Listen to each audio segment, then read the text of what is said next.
Hello everyone, today we are going to learn how to make your Python code faster. So here we have a Python function that finds the Fibonacci sequence until the number n. We can test this function how long it takes by running it. And as we can see, it takes about 3.4 seconds. This depends on my CPU usage at the time. One way that we can make this run faster is by using a function from functools called cache,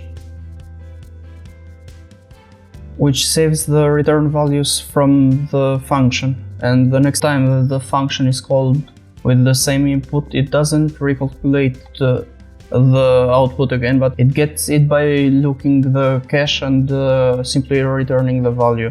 So if we decorate this with cache and we try to run it, it says that it took almost 0 seconds because it doesn't have to call itself with the same values again and again.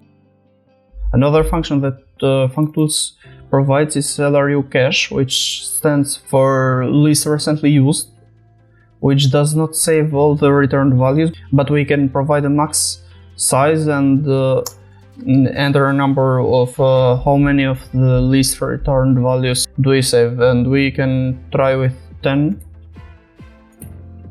As you can see, even by saving only 10 last returned values, the function runs much faster.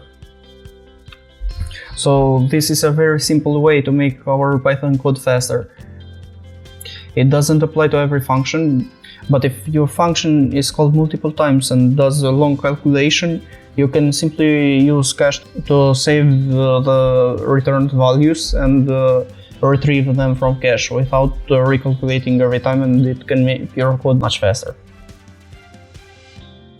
If you like this video, please leave a like, and if you want to see more videos like this and support the channel, please consider subscribing. Thank you for watching and see you in the next one.